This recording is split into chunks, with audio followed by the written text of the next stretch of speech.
How's it going? Going really good. I'm excited that we're recording episode 3. Episode 3 of Pivot. Do you want to tell everybody what the title of today's episode is? I would love to. So, sticking along with our Friends theme, the title of this week's episode is called My Eyes, My Eyes. One of my favorite episodes where Phoebe catches Chandler and Monica when they're in Ross's new apartment. It's great. I'm so excited. And the reason why we have this title is because we have our first guest on today. I know our first invited guest on today's episode. We're so excited to welcome her in a few minutes. We'll just catch up a little bit. I just got to see you a couple days ago, which was exciting. My first venture out since COVID. I'm so lucky that my sister just lives a couple of minutes from you, so you were able to pop over and see us before we left. Hoping that we were going to be able to record this episode with you up here in Fort Worth in my neck of the woods, but I was at least happy to see you for a little bit. We missed you, even though it's only been a couple weeks. I know. I miss you guys like crazy. I'm so glad I got to see you and your husband and your little one and the puppies, of course. So it was great to see you, even if it was just for, a couple hours. Yeah, it was great to see you as well. Though I don't think anyone greets you quite the way my dog does. We were all equally excited to see you. Let's dive in. Like we said, we've got our first guest on the entire podcast ever. Today, we're going to be welcoming Dr. Blythe McPherson to the show. Hey! And there she is. We're so excited to welcome Dr. McPherson to our show. Blythe is a friend of Lisa and I's, and she's also a therapeutic optometrist, an optometric glaucoma specialist, and owner of Eyes on Westlake. Blythe earned her Bachelor of Science in Biology from Texas Tech. And then she went on to receive her doctorate from the University of Houston College of Optometry, where she graduated summa cum laude. And she currently lives in DFW with her husband, Josh, and their sweet, sweet bulldog puppy, Boudreaux. Welcome to the show, Blythe. We're so excited to have you here. Yeah, thanks for having me, guys. I'm excited. So we'd love for you to tell us a little bit about why you decided to open your own business and kind of the steps leading up to that decision. What was your journey getting there? So getting there was a long journey. I've been out of school for about 5 years now, and I always kind of knew I wanted to open my own practice. It took me working for 6 months, and I was like, nope, I want to do this myself.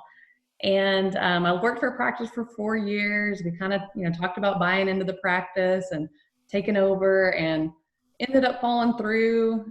And I was still determined to open my own practice. So even tried to buy 2 to 3 other existing practices, because if you can get an existing practice, that's definitely the easiest way to go. You have immediate cash flow and your patient base is there. So that was kind of where I was trying to go. And over time, just kept falling through, or just wasn't something I really wanted. And I finally just said, hey, I'm going to do this myself. So open my own door. That's awesome. That's really great, Blythe. I'm so excited for you. Can you tell everybody the steps that you took to make your dream a reality with opening your own practice? Yeah, so I guess the first step was hiring a consulting group. So a consulting group, this company I'm working with is called Eye Care Advisors, and they only help cold starts. And they've done over 300 practices. So they really know how to open up a practice with a lean mindset, but they know the key areas that you need to focus on. So I hired them. They've been awesome. And then the next step was really finding the location. And that's what everyone says is the hardest, location, location, location. So I was not going to settle for anything basic. I wanted to be in a nice area with a Starbucks nearby. Luckily, I got really lucky with Starbucks. But just wanted a really nice atmosphere where I could offer a high level of patient care. So I hired Excite Realty, and they found my location. And from there, it was just the longest process ever, because I thought negotiating a lease and just signing papers would happen like that. And it literally took, I think I started looking in June of 2019. And it took until December till we had a lease signed. So just a long process. And also the fact that I went with a new construction, they always say there's going to be delays, but let me tell you, there are delays. So it's kind of once you find the location, if it's worth doing a new build, it's going to be longer, but it's been awesome. I'm really happy with the spot we chose. That's great. I've seen photos of it and it looks amazing. It looks like it's going to be prime location. So you've gone through all these steps. You know what you want and you're starting to make progress towards, like Lisa said, your dream becoming a reality. And then, bam, COVID-19 strikes America. The world basically seems to stop. So what does that do to your plans, to your dreams? Yeah. So with COVID, huge delays. I mean, like I said, we were already going through the construction delays, which is inevitable, but COVID definitely put a big halt on that. So where we were thinking of originally would be open in February, that is now pushed back to maybe September, maybe October. We're really kind of playing it by ear. So a lot of delays, and it's, definitely an element of surprise and scare and uncertainty because we have no idea what the economy is going to be like. Are we going into a recession? We don't know. So a lot of unknowns for sure. A lot of delays and a lot of unknowns. Yeah. So what has that done to your plans? Like what has it done to your roadmap? Really, it's just delayed my opening. It's the construction delays. Our general contractor has been waiting, but as far as me, it's just been a delay in me opening. So it's kind of a blessing in disguise because I've had so many hours to just been dedicating to my business and working out the fine details, which I think most people probably don't get the time to focus on. They sign with the place, the lease opens, they start just going and going and going, and it's almost like they didn't have that time to focus, which I'm having more than enough time to focus. So I think I was telling Lisa, on our business cards, like I went crazy with my business cards and like did all these fine details and we got gold full. And it's just like, I'm literally doing these dream things that I really think I'd want to do because I have the time to make every little step perfect. And that's what I want. I love that. I love that too because, paying attention to those little details it's gonna mean so much more in the end. And, going back to all your delays with your business, you've been doing a lot of social media campaigns here recently and your doors aren't even open. So can you tell us about, all the things that you're doing to make that customer experience your priority? Yeah. So I was wondering, when I was supposed to be open in February, I was like, oh, I'll start my social media campaign in January. And then by the time we're open in February or, not too far, we'll be hitting it hard. And then look up, starting in January, it might not be open until September or October. I started really early, but I've enjoyed it. It's really given me a time to, get patients familiar with who I am and what I'm bringing and kind of let them even establish who we are, what we stand for, what type of personality we want to bring to them. So it's been fun, but social media, it takes effort and it takes time, which is what I'm realizing. So it's been fun. So I think you've really been doing awesome. I actually learned some things about you that I didn't even know just through your social media campaign. So it was really good for me, even though I've known you for a lot of years. There was still some little tidbits in there that you shared. Yeah. What'd you learn? I knew you were a Bobby Bones fanatic, but I didn't know about the Jack Black lip balm. Yeah, I don't care about toilet paper positioning. Over, under, doesn't matter to me. I have an OCD mindset, so that's a big one.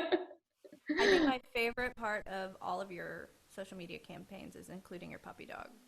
Yes, that was, Some great outtakes.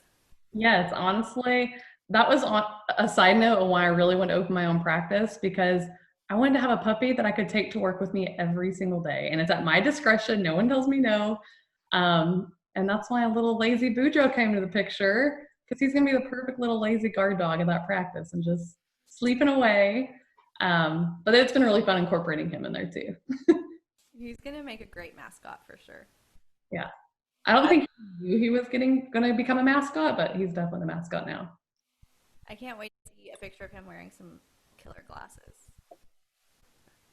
what advice do you have for somebody who might be thinking about starting a business now, or maybe they were in the same situation as you and they were just getting ready to, and then this struck and it kind of discouraged them? You know, like you said, we don't know if we're entering a recession or what. So, what advice do you have for someone who might be a little bit discouraged right now about their dream? I would say go for it. This recession, this COVID, all this, what's about to happen, you can't change it, and you can choose to focus on the negative, but you're going to just be bombarded with problems and stress and anxiety.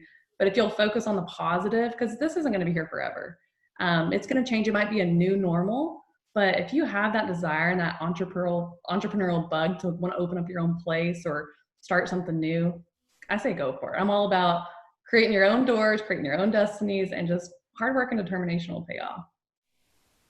That's awesome. That's great advice. So we are now at that point in our episode where it's my favorite part, as everybody knows by now, and it's, can you be any more awesome? And I believe Dr. McPherson has provided us with our spotlight today. Yes, so I want to nominate the Family Pet Clinic of North Richland Hills.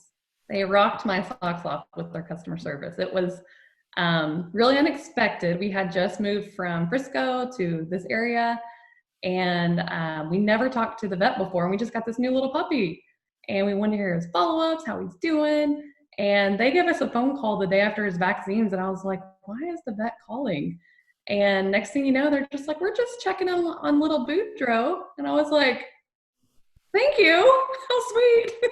And then the next visit, they did it again. And I was like, wow, this is another level of customer service that I really appreciated.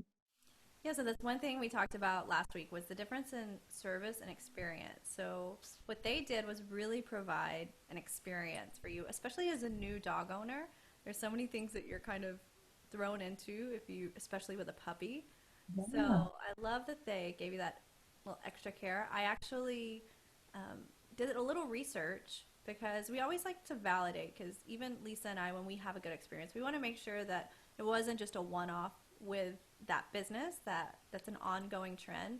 And I read a Google review that said, we've been going here a couple of years now with two different dogs, and I cannot say enough good things. We recommend them to all our friends with pets. Amazing, fear-free clinic, amazing staff. They've always listened and been attentive. Every small issue we've had has been immediately fixed. They truly care about your pets. Absolutely the best vet you will find. So they just echo everything that you said. So the Family Pet Clinic of North Richland Hills, great job. Keep doing what you're doing. I know everyone on this podcast loves dogs. I have two of my own, and they're like family. So I love to hear that a vet clinic is doing such a good job taking care of those fur babies. Yeah. So Blythe, thank you so much for joining us. Your all of your advice and your journey, I know, is going to be helpful to someone else, and we really appreciate you sharing everything with us today. Yeah, I'm excited, guys. Thanks for having me. All right, well, we will see everyone next time. Thank you so much for listening. Bye, everyone. Bye.